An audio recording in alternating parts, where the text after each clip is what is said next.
Eh bien, bonjour à tous et bienvenue à ce qui est déjà la 8e vidéo sur ma chaîne YouTube Argent, Investissement, Richesse.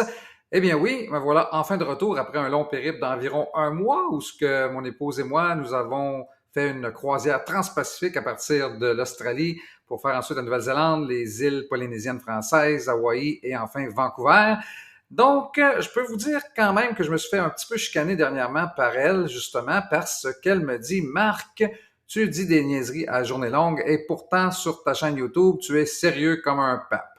Alors, j'ai dû lui promettre que je vais essayer de faire de mon mieux à l'avenir pour être un petit peu plus farceur comme je suis dans la vie de tous les jours. Ça étant dit, revenons déjà aux choses sérieuses quand même. Mais je vous avertis d'avance qu'on est dimanche aujourd'hui, jour du lavage. Alors, si vous entendez la laveuse fonctionner en arrière-plan, je vous avertis tout de suite, je vais essayer de faire de mon mieux à ce niveau-là aussi. Alors, tel que promis, aujourd'hui, c'est la partie 2 de comment investir en bourse. Nous allons regarder plus spécifiquement comment il est important d'avoir une bonne diversification. Alors, vite ici, avant d'aborder le sujet du jour, je vous rappelle qu'à notre dernière vidéo, nous avions dans la partie 1 regardé comment on doit d'abord déterminer quel style de gestion de placement nous convient le mieux quand on veut investir à la bourse. Je vous avais même proposé plusieurs styles de gestion de placement, tels que les placements axés sur la valeur, la croissance, le momentum, l'indiciel, etc. Si vous n'avez pas vu cette vidéo, vous pouvez toujours y retourner, car aujourd'hui, dans la partie Comment investir en bourse, partie 2, nous allons regarder plus spécifiquement comment il est important de bien diversifier son portefeuille. Et là, il y a 3 aspects à la diversification dont je veux parler aujourd'hui. Donc, numéro 1, l'allocation de nos placements par classe d'actifs. Numéro 2, l'allocation sectorielle. Et troisièmement, très important, l'allocation géographique aussi. Mais avant même de parler de diversification boursière, je prends un petit pas en arrière ici pour vous présenter un graphique que j'ai préparé pour vous.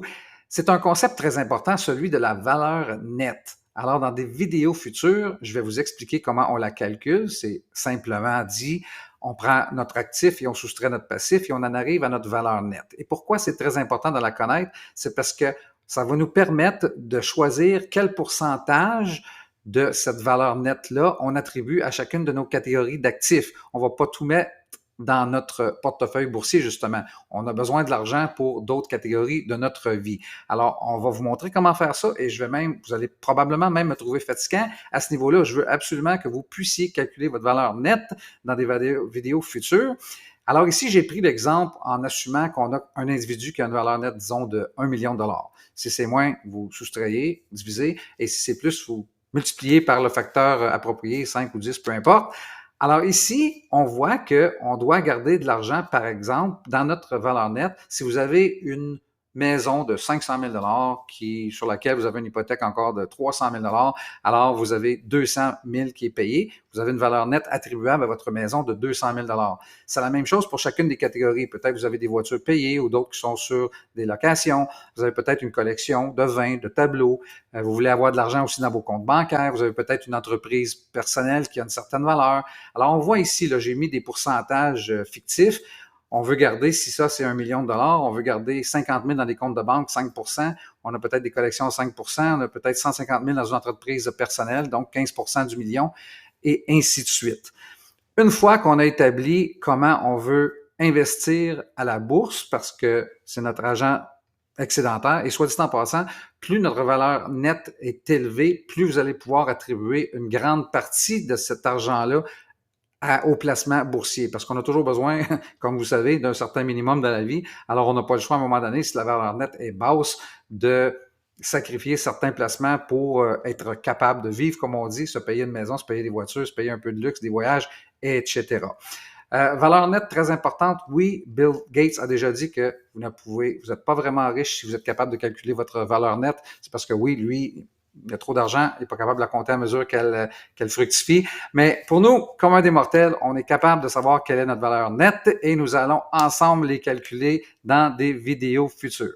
Alors aujourd'hui, dans cet exemple-là, ici, j'ai attribué un 40 au portefeuille boursier, l'autre 60 on n'y touche pas. C'est ce qu'on a besoin dans la vie de tous les jours. C'est ce qui fait qu'on a aussi un patrimoine familial diversifié. Alors, tout n'irait pas bien à la bourse. On se rabat sur le fait qu'on a de l'actif, on a un terrain, on a une maison qui est à moitié payée ou toute payée, peu importe. On a d'autres actifs dans la vie que nos placements à la bourse et ça, c'est très important. Ça fait partie de ne pas avoir tous nos œufs dans le même panier. Alors, ce que nous allons regarder aujourd'hui, c'est justement le 40 que vous allez prendre de votre valeur nette et que vous allez investir à la bourse. Et là, cette partie-là, regardons comment on s'assure d'avoir une bonne diversification à ce niveau-là. Bon, revenons à notre diapositive sur la diversification et le point numéro 1, l'allocation par catégorie d'actifs que nous avons juste ici. Quand vous investissez à la bourse, vous investissez votre portefeuille, vous pouvez le faire dans diverses catégories telles que les actions, les obligations, marchandises, investir dans l'immobilier, les fonds de couverture, etc. C'est à vous de déterminer quel pourcentage de votre portefeuille vous voulez attribuer à chaque catégorie. Vous allez peut-être vouloir aussi garder un peu d'argent dans des choses plus sécures, comme les CPG, certificats de placement garanti, qui ne paient que très peu d'intérêt par contre, ou garder même une partie de votre argent en liquidité. C'est à vous de choisir. Et là, quand vous allez déterminer votre tolérance au risque, et à savoir si vous voulez être 100% en action ou 80% ou 60%, etc., la meilleure façon de le faire, si vous ne connaissez pas trop ça, c'est de consulter un conseiller financier. Comme vous savez, moi, je suis pas un expert, j'adore la finance, je trempe dans le domaine depuis une trentaine d'années. Je peux vous offrir des conseils, mais je ne suis pas un expert en la matière. Vous devez consulter les gens pour qui c'est leur métier. Donc, ça, ce sont des investissements directs dans différents types de catégories d'actifs. Ce que je veux vous montrer ici, c'est que oui, vous pouvez le faire directement, mais vous pouvez aussi investir dans ces catégories d'actifs indirectement. Au lieu d'acheter des actions particulières, vous pouvez acheter un panier d'actions qui, par exemple, vous permettrait de choisir un fonds négocié en bourse et non un fonds mutuel. Vous le savez, ceux qui ont déjà regardé mes vidéos savent que je me tiens loin de ça. Je suis maintenant quelqu'un qui croit beaucoup dans les fonds négociés en bourse. On répartit notre risque même à l'intérieur d'un secteur particulier parce qu'il y a une panoplie d'actions qui font partie du fonds négocié en bourse et donc on est en meilleure position pour investir. Soit dit en passant, tout fonds d'actions négociés en bourse que je vais vous mentionner sur cette chaîne YouTube sont généralement des fonds négociés en bourse que mon épouse et moi détenons. Ça veut dire qu'à un moment donné, au cours des vidéos futures qui vont suivre sur cette chaîne YouTube, je vais vous en parler. Et d'ailleurs, j'en profite pour vous demander de souscrire à cette chaîne si ce n'est pas déjà fait, de cliquer le petit bouton « J'aime », ça l'aide à à l'algorithme et ça nous aide à être vus un petit peu partout au Québec et faire profiter le plus de gens possible. Merci d'ailleurs de passer du temps pour justement partager cette chaîne YouTube avec vos amis et familles. Bon, alors, c'est les FNB. Maintenant, nous allons regarder un autre aspect de la diversification. Maintenant, regardons le point numéro 2 de la diversification.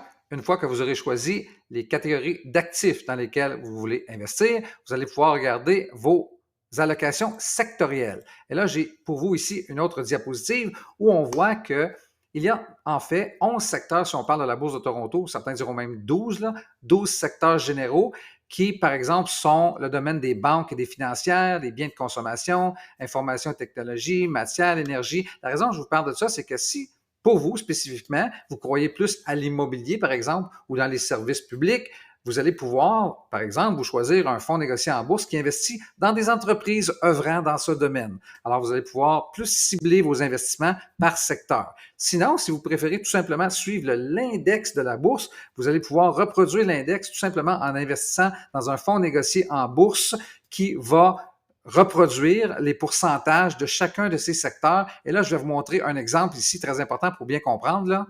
Au Canada, quand on investit dans l'index, donc à la Bourse de Toronto, vous allez reproduire l'index, vous allez être automatiquement investi environ à la hauteur de 32% en finance, 16% dans le domaine de l'énergie, 13% dans les matières premières, valeurs industrielles 12% et ainsi de suite.